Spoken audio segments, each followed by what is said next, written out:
14. That night all the members of the community raised their voices and wept aloud.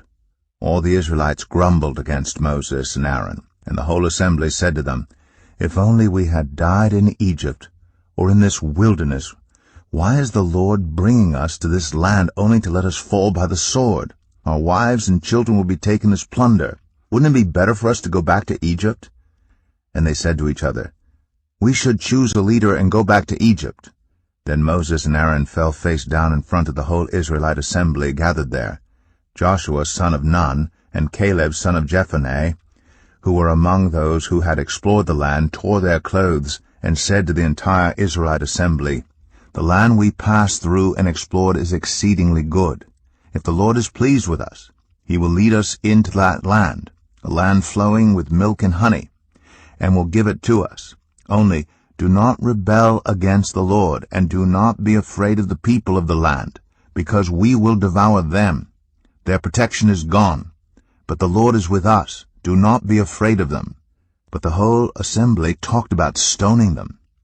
Then the glory of the Lord appeared at the tent of meeting to all the Israelites. The Lord said to Moses, "How long will these people treat me with contempt? How long will they refuse to believe in me, in spite of all the signs I have performed among them?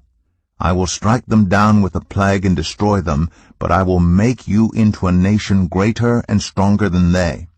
Moses said to the Lord, "Then the Egyptians will hear about it. By your power you brought these people up from among them, and they will tell the inhabitants of this land about it. They have already heard that you, Lord, are with these people, and that you, Lord, have been seen face to face, that your cloud stays over them, and that you go before them in a pillar of cloud by day and a pillar of fire by night. If you put all these people to death, leaving none alive, the nations who have heard this report about you will say, 'The Lord was not able to bring these people into the land he promised them on oath, so he slaughtered them in the wilderness.' Now may the Lord's strength be displayed, just as you have declared. The Lord is slow to anger, abounding in love, and forgiving sin and rebellion. Yet he does not leave the guilty unpunished. He punishes the children for the sin of the parents to the third and fourth generation. In accordance with your great love, forgive the sin of these people, just as you have pardoned them from the time they left Egypt until now." The Lord replied, "I have forgiven them, as you asked. Nevertheless, as surely as I live, and as surely as the glory of the Lord fills the whole earth, not one of those who saw my glory and the signs I performed in Egypt and in the wilderness, but who disobeyed me and tested me 10 times, not one of them will ever see the land I promised on oath to their ancestors. No one who has treated me with contempt will ever see it. But because my servant Caleb has a different spirit and follows me wholeheartedly, I will bring him into the land he went to, and his descendants will inherit it. Since the Amalekites and the Canaanites are living in the valleys, turn back tomorrow and set out toward the desert along the route to the Red Sea." The Lord said to Moses and Aaron, "How long will this wicked community grumble against me? I have heard the complaints of these grumbling Israelites. So tell them, 'As surely as I live, declares the Lord, I will do to you the very thing I heard you say. In this wilderness your bodies will fall. Every one of you 20 years old or more who was counted in the census and who has grumbled against me, not one of you will enter the land I swore with uplifted hand to make your home, except Caleb son of Jephunneh and Joshua son of Nun. As for your children that you said would be taken as plunder, I will bring them in to enjoy the land you have rejected. But as for you, your bodies will fall in this wilderness. Your children will be shepherds here for 40 years, suffering for your unfaithfulness until the last of your bodies lies in the wilderness. For 40 years, 1 year, for each of the 40 days you explored the land, you will suffer for your sins and know what it is like to have me against you. I, the Lord, have spoken, and I will surely do these things to this whole wicked community, which has banded together against me. They will meet their end in this wilderness. Here they will die.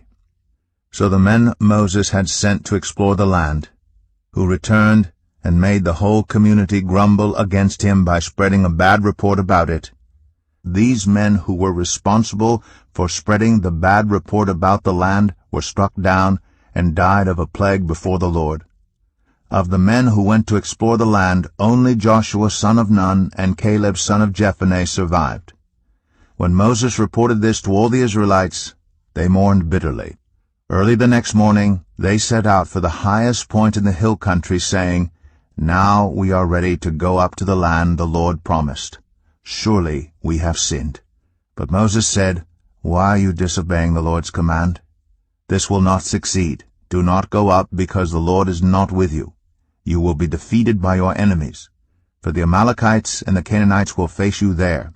Because you have turned away from the Lord, he will not be with you, and you will fall by the sword."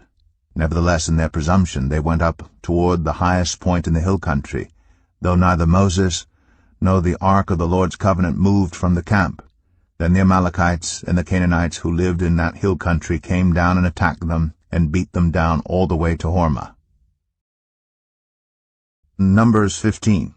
The Lord said to Moses, "Speak to the Israelites and say to them, After you enter the land I am giving you as a home, and you present to the Lord food offerings from the herd or the flock, as an aroma pleasing to the Lord, whether burnt offerings or sacrifices, for special vows or freewill offerings or festival offerings, then the person who brings an offering shall present to the Lord a grain offering of 1/10 of an ephah of the finest flour mixed with 1/4 of a hin of olive oil. With each lamb for the burnt offering or the sacrifice, prepare 1/4 of a hin of wine as a drink offering. With the ram prepare a grain offering of 2/10 of an ephah of the finest flour mixed with 1/3 of a hin of olive oil, and 1/3 of a hin of wine as a drink offering. Offer it as an aroma pleasing to the Lord. When you prepare a young bull as a burnt offering or sacrifice for a special vow or a fellowship offering to the Lord, bring with the bull a grain offering of 3/10 of an ephah of the finest flour mixed with 1/2 a hin of olive oil, and also bring 1/2 a hin of wine as a drink offering. This will be a food offering, an aroma pleasing to the Lord. Each bull or ram, each lamb or young goat is to be prepared in this manner. Do this for each one, for as many as you prepare. Everyone who is native-born must do these things in this way when they present a food offering as an aroma pleasing to the Lord. For the generations to come, whenever a foreigner or anyone else living among you presents a food offering as an aroma pleasing to the Lord, they must do exactly as you do. The community is to have the same rules for you and for the foreigner residing among you. This is a lasting ordinance for the generations to come. You and the foreigner shall be the same before the Lord. The same laws and regulations will apply both to you and to the foreigner residing among you." The Lord said to Moses, "Speak to the Israelites and say to them, When you enter the land to which I am taking you, and you eat the food of the land, present a portion as an offering to the Lord. Present a loaf from the first of your ground meal, and present it as an offering from the threshing floor. Throughout the generations to come you are to give this offering to the Lord from the first of your ground meal. Now if you as a community unintentionally fail to keep any of these commands the Lord gave Moses, any of the Lord's commands to you through him from the day the Lord gave them and continuing through the generations to come, and if this is done unintentionally without the community being aware of it, then the whole community is to offer a young bull for a burnt offering as an aroma pleasing to the Lord, along with its prescribed grain offering and drink offering, and a male goat for a sin offering. The priest is to make atonement for the whole Israelite community, and they will be forgiven. For it was not intentional, and they have presented to the Lord for their wrong a food offering and a sin offering. The whole Israelite community and the foreigners residing among them will be forgiven, because all the people were involved in the unintentional wrong. But if just one person sins unintentionally, that person must bring a year-old female goat for a sin offering. The priest is to make atonement before the Lord for the one who erred by sinning unintentionally. And when atonement has been made, that person will be forgiven. One and the same law applies to everyone who sins unintentionally whether a native-born Israelite or a foreigner residing among you.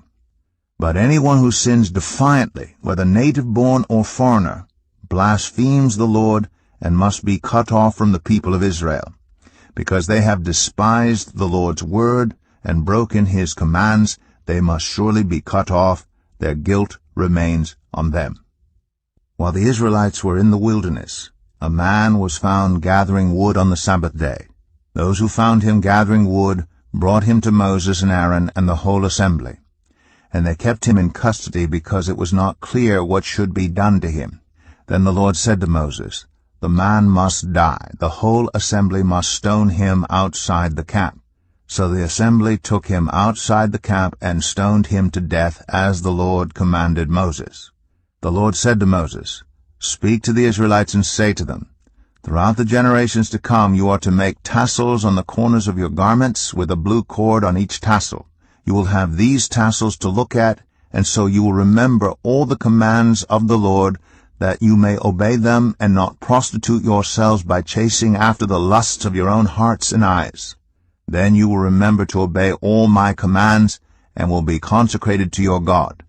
I am the Lord your God, who brought you out of Egypt to be your God.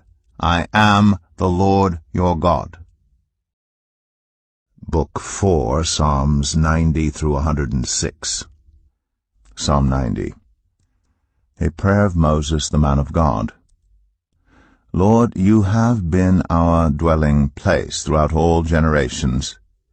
Before the mountains were born, or you brought forth the whole world, from everlasting to everlasting, you are God. You turn people back to dust, saying, "Return to dust, you mortals." 1,000 years in your sight are like a day that has just gone by, or like a watch in the night. Yet you sweep people away in the sleep of death. They are like the new grass of the morning. In the morning it springs up new, but by evening it is dry and withered. We are consumed by your anger and terrified by your indignation. You have set our iniquities before you, our secret sins in the light of your presence. All our days pass away under your wrath. We finish our years with a moan. Our days may come to 70 years or 80, if our strength endures. Yet the best of them are but trouble and sorrow, for they quickly pass, and we fly away. If only we knew the power of your anger. Your wrath is as great as the fear that is your due. Teach us to number our days, that we may gain a heart of wisdom. Relent, Lord. How long will it be? Have compassion on your servants. Satisfy us in the morning with your unfailing love, that we may sing for joy and be glad all our days. Make us glad for as many days as you have afflicted us, for as many years as we have seen trouble. May your deeds be shown to your servants, your splendor to their children. May the favor of the Lord our God rest on us. Establish the work of our hands for us. Yes, establish the work of our hands.